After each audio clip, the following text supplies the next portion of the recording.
Hi, I'm Laura, I'm 26 and I live in Huntingdon, just outside Cambridge.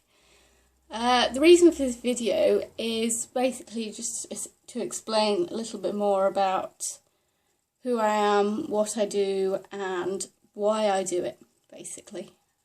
You may have heard on the radio about the letter that I wrote and how much interest and support it garnered and how much it resonated with people.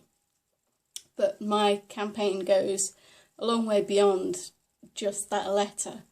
I write a blog, usually as and when. It's not a regular thing. It depends when something comes into my mind or I get an idea about something that I'd like to write about.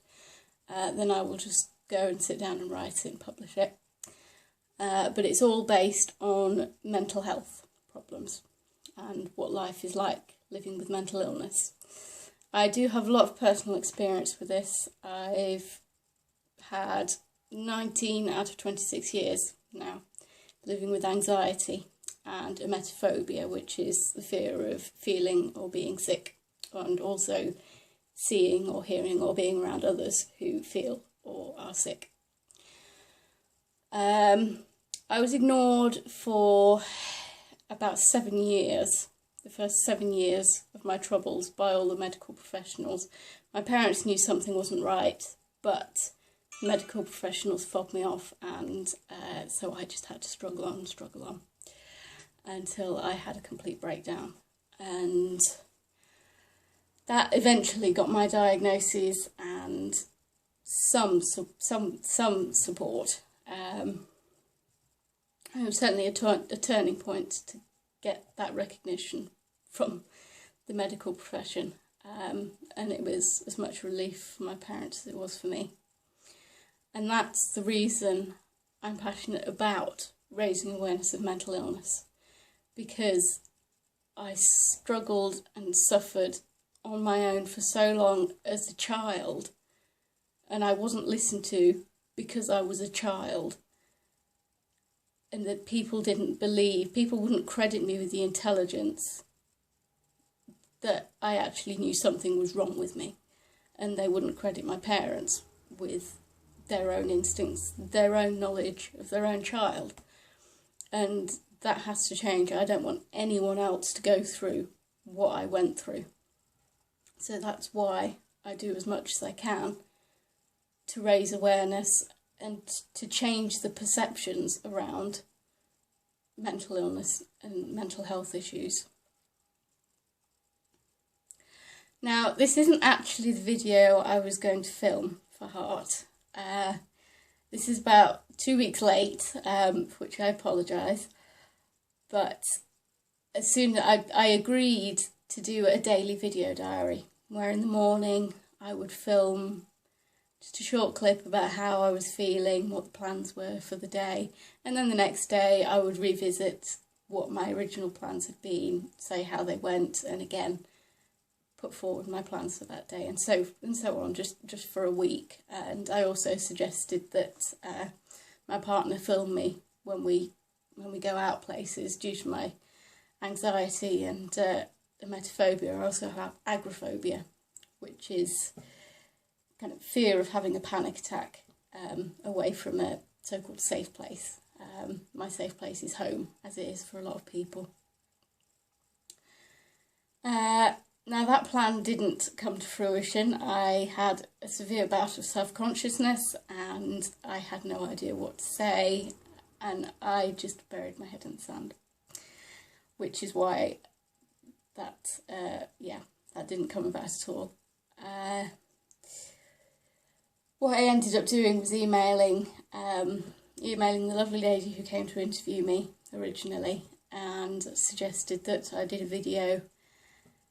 a different kind of video, something along these lines, whereby I just explain more about myself and introduce you to me a little bit more, so you kind of get to see the face behind the voice you heard on the radio, and the hands behind all those blog posts that you see. So yeah, it's different to what we planned, but I hope that the message comes across in a reasonable enough way. But the main point of the original plan that we had was so that people could see the everyday me. And for that, that's important because every day is different. Some days I'll pretty much be absolutely fine. Those are usually the days I stay in the house, to be fair, but some days I'm usually okay. There are other days that are not so good, and getting me out of the house is not easy. I have medication to help day to day and also to help with going out and about places, but I try to limit the use of the diazepam for going out and about, and learning to manage it more on my own, which is difficult because the symptoms are very much physical as well as mental, and that's what a lot of people don't see. And a lot of what I want to raise awareness about is that you can't judge a person or decide whether they're unwell based on how they look.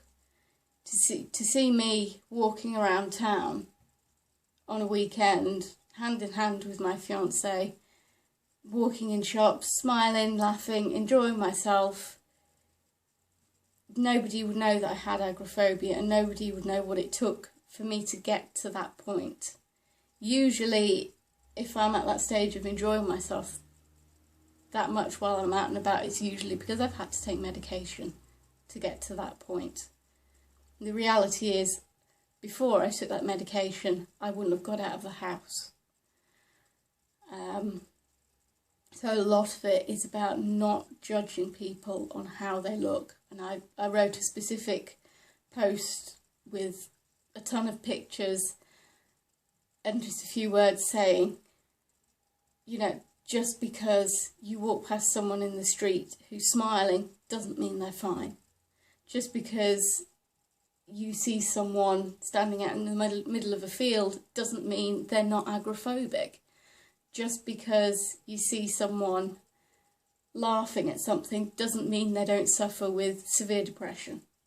You can't make a snap judgment or base your opinion on someone just on what you see. You have to talk to them, you have to get to know them. You can't see the bigger picture unless you actually delve into it. And that's an important point. And they quite often say as well, it's quite often I'll go very quiet. Usually when I'm out and about, because one of my symptoms with anxiety is something called globus hystericus, which is sort of spasms of the muscles in the throat, and it closes it really tight and feels like you have a lump in the throat. That makes it near impossible for me to talk. And that really epitomises a fairly well-known quote. I don't know who the quote's by, but it says, "Silence is the loudest scream." And that is one of the truest things I've ever read or heard. People with mental illness very, very often don't talk about it. They don't want to burden their friends and family with it. They don't want to go to a mental health, a medical. They don't want to go to a medical professional for fear of either being written off as an attention seeker, which is what I was originally written off as, or for fear of the old image of being carted off by men in white coats, which doesn't happen anymore, but that fear is still there. So a lot of people choose to remain quiet, and unfortunately the longer you stay silent, the more you suffer on your own, the harder it is to deal with, and sadly a lot of suicides happen because people are too frightened to speak up, or even to write it down to anyone. So that's what I'm about. I'm about raising awareness that people are not, you can't judge people on what you see in the street. You can't. So I suppose that's my main message, is that you can't judge people by what you see in the street. You can't judge people by spending 5 minutes with them. You've got to understand that everyone that you come across is fighting a battle that you don't know about. And it takes time to get to know those people before they would trust you enough to open up to you about it.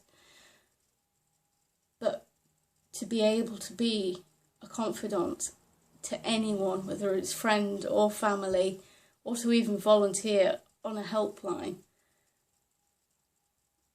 to give support to people who just need someone to talk to, is utterly invaluable, and it could well save the lives of a lot of people.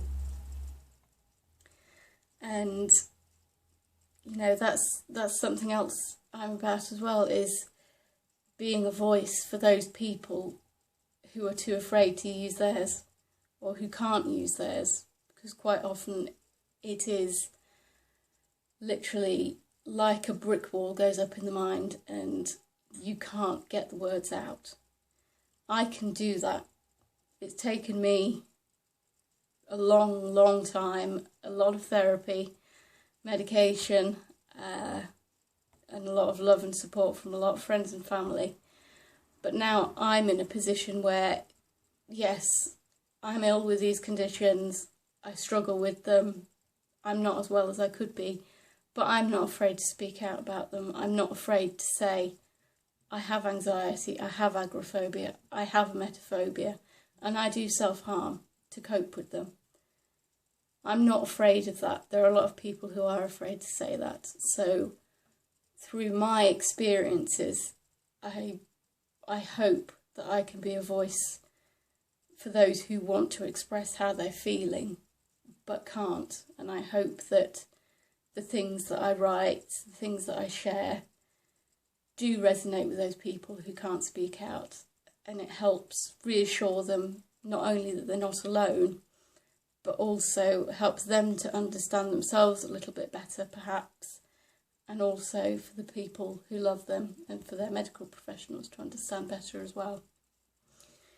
And I think that's about it. That's pretty much all I've got to say. Sorry for stumbling over some bits. This is not something I would normally do, and I'm extremely self-conscious right now, so I'm going to leave it at that, and I have some more blog posts to write, so bye.